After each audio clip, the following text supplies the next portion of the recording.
It's that time of the year again. Global Go Fest 2022 is coming up this weekend. So today we are running through the whole event, tips and tricks, everything you guys need to know to take full advantage of this event. Remember, the number one thing is to have the most amount of fun during this event. So if you find any of these things too inconvenient to do, remember, none of this even actually matters as long as you have fun. So for people who just stumble upon this video and anyone wondering what is Go Fest 2022, what is this event? Pretty much every year, Pokemon Go in the summertime has a global Go Fest event in which everyone in the world can participate in it. There is usually a paid and a free version of the event. I have a full video breaking down Go Fest. Definitely go ahead and check it out if you don't know what this video is, because we don't have time to go through all the event details today. We're just going through all the tips, or else this video would be like 1,000 hours long. And we don't want that, do we, Sableye? The one thing I don't mention in that video is the raid bosses though. Raid bosses have been confirmed for both day 1 and day 2. Day 1 has Pikachu, Kyogre, Groudon, Axew, Dartrix, Torracat, and Brionne. And day 2 has Pikachu, Snorlax, Salamence, Axew, Druddigon, Dartrix, Torracat, Brionne, Rockruff, and a mystery raid boss. At the time making this video, I don't know what that raid boss is, but I'll definitely let you guys know when you know. Okay, let's talk about before Go Fest. Tips you can do right now to prepare going into Go Fest and have an easier time during the day. Number one are going to be pretty obvious, but it's going to be clear your Pokemon storage, stock up on Pokeballs, and level up your Mega Pokemon. I've already made a video on Go Fest prep, and I hope you watched that video because there's some things in that video that you can't really do at this point. But in that video, we talk about how to clear your storage, how to stock up a lot of Pokeballs, and how to level your Megas. You do still have time to do these things, but of course, you're not going to be able to get as many Pokemon. I'll link below full videos on how to do all those 3 things if you want to get more in depth on how to collect Pokeballs quick, how to clear your Pokemon storage, and how to level up your Mega Pokemon, although that one's a little too late to do now because it takes a lot of days. Also, make sure you charge everything the night before Go Fest. So this coming Friday, the 3rd of June, charge your batteries, your auto catchers if you have them, anything you might need, your phone battery, of course, your portable chargers. Also, make sure you have plenty of water and plenty of sunscreen because it can get pretty hot on a day like Go Fest, and some good shoes. You'd be surprised if you're gonna be spending the whole 8 hours both days during Go Fest out. Having good shoes so your feet don't hurt is gonna be a game changer. Also, get yourself a backpack or a fanny, hashtag Team Fanny, so you can have all the things you might need during the day, like snack bars and things like that. Make sure you plan your play location. If you guys are not already in a local Pokemon Go Discord or Facebook group in which you can contact other trainers in your local area and ask them the best places to play, make sure you do that. It's very simple. Just search Pokemon Go and then your area and then Discord or Facebook, and then usually something will pop up. But maybe go out a couple days before Go Fest. Try to find a good area where there's gonna be a lot of spawns. Generally, a downtown area is going to be a no-brainer good spot to play. Final thing, make sure you have at least a great buddy set as your buddy going into Go Fest, because great buddies can do the buddy bounce back, which can be very important if you mess up a lot of throws. Okay, that's pre-Go Fest. Let's talk about going into Go Fest. I'm gonna split this section up into people who don't buy the ticket tips, so tips for everybody, and then just people who buy the ticket tips, because you guys are getting different features whether you buy the ticket or you don't. Let's start with the tickets for everyone, whether you bought the ticket or not. First thing we need to talk about is wild spawns. There are so many wild spawns during the event, and everyone is getting access to them, no matter if you have the ticket or not. What are the best ones to go after during each habitat? Let's start with this city habitat. The first spawn is going to be Magnemite, evolving into Magnezone. Magnezone, very good Master League Pokemon, specifically for Ultra Premier Cups, which unfortunately there's going to be none this season. Still a good Pokemon, also a good Electric type raid attacker, and the Shadow version even better as an Electric type raid attacker, so a good chance to get some candies and XL candy. We also have Alolan Grimer, evolving into Alolan Muck, a very good Ultra League Pokemon, one of the tankiest and well-rounded best Pokemon in that league. We have Trash Cloak Burmy, evolving into Wormadam Trash Cloak. Wormadam, a very good limited Great League Cup Pokemon. Like in the Love Cup, this Pokemon puts in absolute work. Definitely gonna want to make sure you get this one because it doesn't spawn in the wild very often. We have Bronzor, of course, good in the Little Cup metas. Unfortunately, it will be banned from the Little Cup, I believe, this coming season with the Little Cup remix. Still a very good Pokemon. We have Trubbish, which gets you 750 base Stardust every time you catch it. If you're in need of Stardust and you're playing the City Habitat Hour, make sure you focus on those Trubbishes. Easiest Stardust in your life. We have Litten, which evolves into Incineroar. Incineroar, not a bad Ultra League Pokemon. You can have success with it. Okay, moving on to the Plains Habitat. What are the best spawns? First of all, Larvitar evolving into Tyranitar. Tyranitar, a very good Rock and Dark type raid attacker right now, especially in its Shadow form. So get those XL candies through catching the Larvitars and using the Pineapple Berries. And then, of course, the Mega Tyranitar, which when it comes to Pokemon Go will be an absolute beast. Probably one of the best overall Rock and Dark type Megas. We have Numel evolving into Camerupt, of course, when we get Mega Camerupt. Although Mega Camerupt probably won't be very good, still a good Mega to prepare for through the Numel. Trapinch evolving into Flygon. Flygon, a decent Great League and Ultra League Pokemon. Not going to be top meta, but definitely fun to run and can put in work in some limited metas. Drillbur evolving into Excadrill. Excadrill, one of the best Master League Pokemon, I would argue. Very good moveset and does very well with all those Steel type and Fairy type Pokemon, and also a decent Ground type raid attacker as well. We have Litleo, which Litleo is not bad for the Little Cup metas. Not a terrible Pokemon to catch. You don't even need to evolve this one, but yeah, running in the Little Cup, pretty good. And then finally we have Axew evolving into Haxorus. Haxorus is a decent Master League Pokemon, actually. You just don't see it very often because not a lot of people have it, but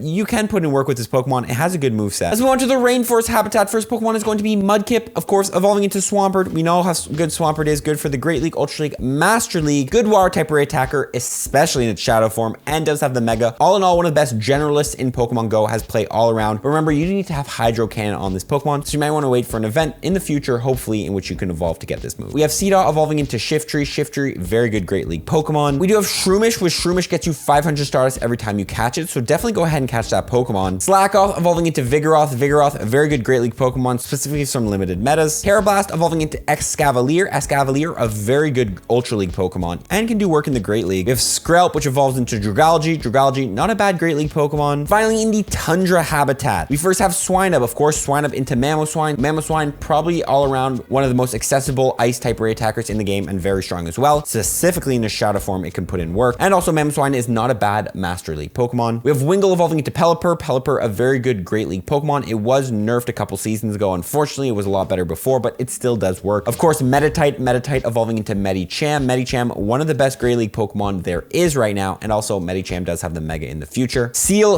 of course, into Walrein. Walrein, one of the best overall PvP Pokemon there is, good in the Great League, Ultra League, and the Master League. However, you do need 2 Legacy moves on this Pokemon, so definitely save those Seals to evolve at the end of the year to get their Community Day moves. Piplup evolves into Empoleon. Empoleon, a very good Ultra League Pokemon as well. Bergmite evolving into Avalugg. Avalugg is not a bad Master League Pokemon at all. It's outshined by Walrein a little bit, but it still does decent. Popplio evolving into Primarina. Primarina, a very good Ultra League and Master League Pokemon. And you can even save these for a future Community Day when it's going to be able to get Hydro Cannon. And finally, Galarian Darumaka evolving into Galarian Darmanitan. Galarian Darmanitan, one of the best ice type rare attackers there is right now. And if it ever gets its Zen form, it's going to take the #1 slot by a landslide. Now, as we mentioned before, you want to level up your Megas so you can get extra candy and XL candy when catching Pokemon. Since we have 4 habitats, let's go through what are the best Megas for each habitat to get the most amount of candy. Taking like the city habitat, the only spawns here relevant with XL candies are going to be Magnemite and then maybe an XL Alolan Grimer for the Great League. So if you want XL candies for the Magnemite, go with the Mega Steelix, Mega Ampharos, or Mega Manectric. But if you want candies for the Alolan Grimer, you can go with the Mega Houndoom, Mega Gyarados, Mega Gengar, or Mega Beedrill. Really depends on what you want, but nothing too relevant here that actually has uses from XL candies. Now taking a look at the Plains habitat, 3 of the relevant Pokemon are actually ground types. Larvitar, Numel, and Drillbur, all pretty good with XL candies. So you can Mega Evolve a Mega Steelix if you want extra XL candies for those. I'd probably go with that Pokemon. It's going to be best overall. However, we do have rare spawns of Axew. So if you really want those XL candies for Axew, although Haxorus is not the most meta Pokemon, you can Mega Evolve a Dragon type like Mega Charizard X, or Mega Latios or Latias, or Mega Altaria. All in all though, I'd go with a ground type for the Plains habitat. Now in the Rainforest habitat, the only Pokemon relevant with XL candies would be Mudkip, of course for the Mega Swampert, Seedot if you want to do an Ultra League Shiftry, and Skrelp if you want to do an Ultra League Dragalge. All in all, I'd probably go with a water type Mega like Mega Gyarados, Mega Slowbro, or Mega Blastoise for the Mudkip and Skrelp. But if you want the XLs for Seedot, you can go with a grass type Mega like Mega Venusaur or Mega Bombasnow. Finally, in the Tundra habitat, the ones relevant with XL candies would be Swinub, Meditite, Seal, Bergmite, Popplio, and Galarian Darumaka. 4 of those are ice types, so probably an ice type is going to be your best. Mega Abomasnow, of course, ice type to go for. But if you really want XL candies for the Meditite and the Popplio, recommend a Mega Slowbro because it does hit both of those. All in all, I recommend every single hour switch your Mega Evolved Pokemon so you can take advantage of the most amount of XL candies for each hour. This also will depend on what Mega Pokemon you do have at level 3, but if you do have the option, switch every single hour with the best Mega for that hour. Now, day 2, all the spawns are just going to be mixed in together, so it really depends on what Pokemon you want the most XL candies for overall. You know, let's say I really want XL candies for Larvitar, then I'm just going to Mega Evolve a Steelix, and then whatever other Pokemon I hit are going to just be a bonus, because day 2, it's going to be kind of hard to keep switching your Mega Evolve since there's no set rotating habitats. Now let's talk about raids. Which ones are actually worth doing? Of course, we have Kyogre and Groudon. Kyogre being a very good Master League Pokemon as well as a good Water type Raid Hacker, and same with Groudon, a good Master League Pokemon and a good Ground type Raid Hacker. And then also on top of that, they both do have their primal forms, which could come in the future at some point. All in all, day 1 raids, I would focus on the Kyogre and Groudon as well as the Axew if you want that shiny. Remember, Haxorus is not the most meta relevant Pokemon there is right now. It's a decent Master League Pokemon, but really the only reason you should be raiding it is if you want the shiny and you want that rare shine. If you're looking for a relevant Pokemon, Haxorus is not the most strong and there's a lot of better options. Looking at day 2 raids, we do have Snorlax in there. Snorlax, a good Master League and Ultra League Pokemon. We also have Salamence in there. Salamence does have the Mega in the future, and right now a very good Dragon type Raid Attacker, specifically in Shadow form, but it does need Legacy Outrage on it, so you're gonna have to Elite TM that. Of course, we do have Axew, which we just talked about. We have Druddigon as well. Druddigon, not bad for the Love Cup and other limited cup metas. And finally, Rockruff, Lycanroc in the Midnight form, not bad for some unlimited Great League metas. The raids are not too crazy. Since we do have Kyogre and Groudon in raids first 2 weeks of June, you don't have to go too ham on the raids. If you have no one in your area, by the way, and you still want to go ahead and do these raids, you're gonna have to buy remote raid passes at the increased price, but you can use raiding discords and raiding apps like PokeGenie and PokeBattler to get instant raid invites to raids all around the world. You can raid these Pokemon pretty much any time. Once GoFest starts in the first time zone in the world, you can get raid invites into that area. I'll leave links below to my videos explaining how to use these apps. Now let's talk about platinum medals real quick. We need 35 of them to go from level 48 to 49 in Pokemon Go. What are the best ones to get during GoFest? And there's actually some decent ones. First of all, if you haven't completed all your type medals to platinum, which requires you to catch 2,500 of every single type of Pokemon, if there's any one that you haven't completed, for example, the dragon one, which is kind of hard to get, catch every single dragon type you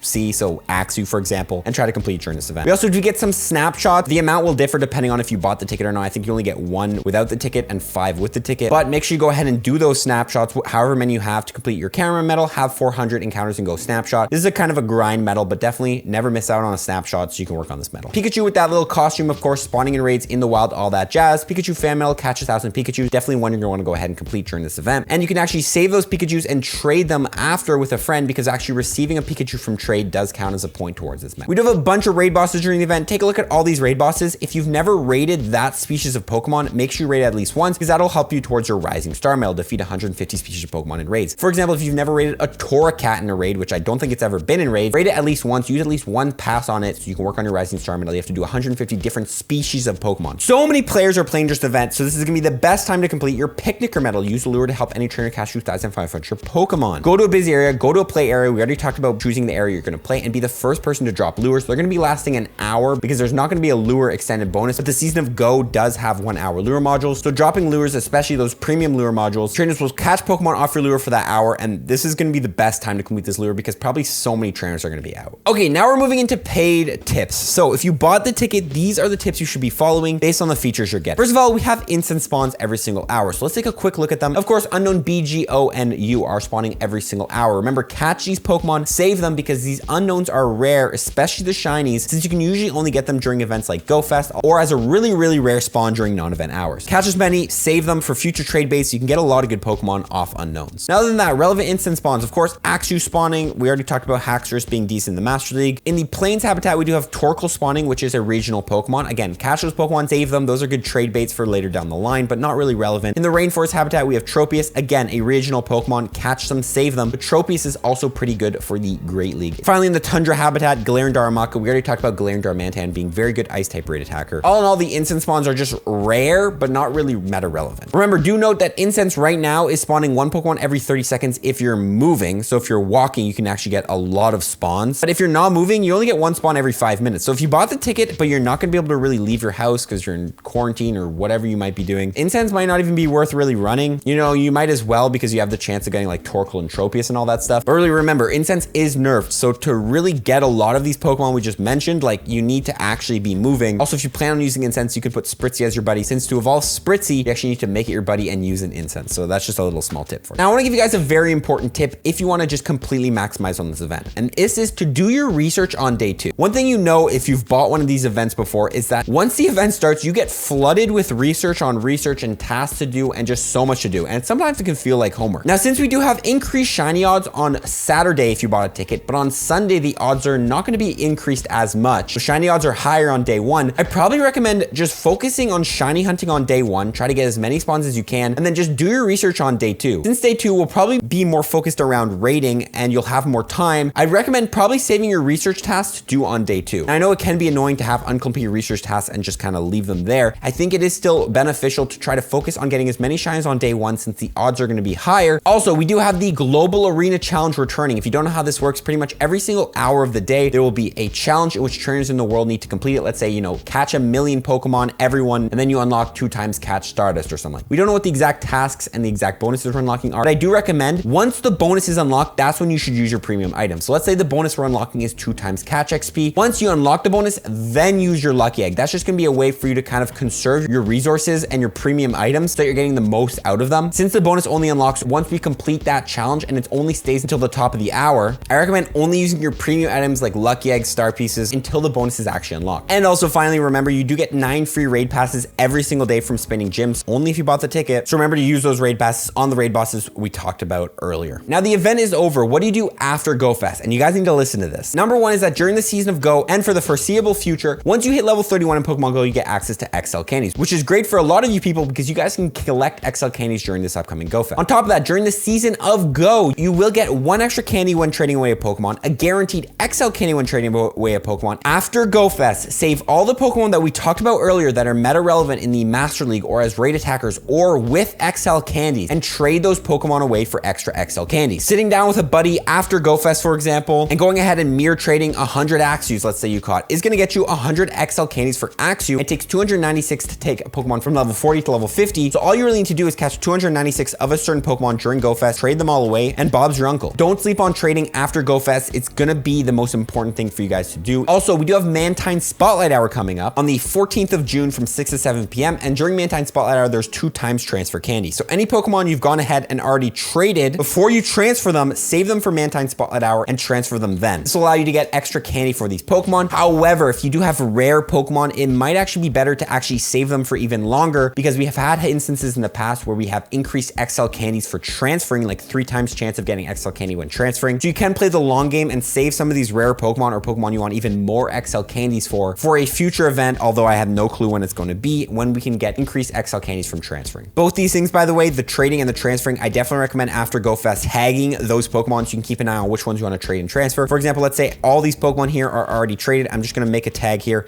and I'm going to call it transfer. So I know that, hey, these are the Pokemon I'm going to be transferring during Mantine Spotlight Hour. And same thing goes for trading. Tag all the Pokemon that you plan on trading so you can easily know every single day what Pokemon you're going to trade. Remember, you can only do up to 100 trades a day. So you want to make sure you take advantage of that every single day because that's 100 free XL candies every single day. And that's pretty much it, guys. I know it was a long video, but that is GoFest 2022. Everything you need to know, all the tips you need to know, and you should be set for the event. Remember, go in with a lot of Pokeballs, go in with a lot of storage, catch a lot of Pokemon, and just have a lot of fun. Now, there are certain things about GoFest we don't know, as mentioned in this video. I don't know the day 2 raid boss. I don't know what the research are, all the tasks and all that stuff. So on Friday, literally the night before GoFest, once it starts in Australia in the East, I'm gonna make a full breakdown of GoFest, every single thing we know. I probably won't be able to cover every single thing we know since, you know, the only way to know that is by actually playing the event, but I'll cover as much as you can so you guys can know all the research, the tasks, the rewards you get for that. But that's it, guys. Comment below if you're excited for GoFest and comment below any other tips that I might have missed for this GoFest, and have fun. We're gonna see you all in the next one, guys. Follow for tips, everyone. Peace.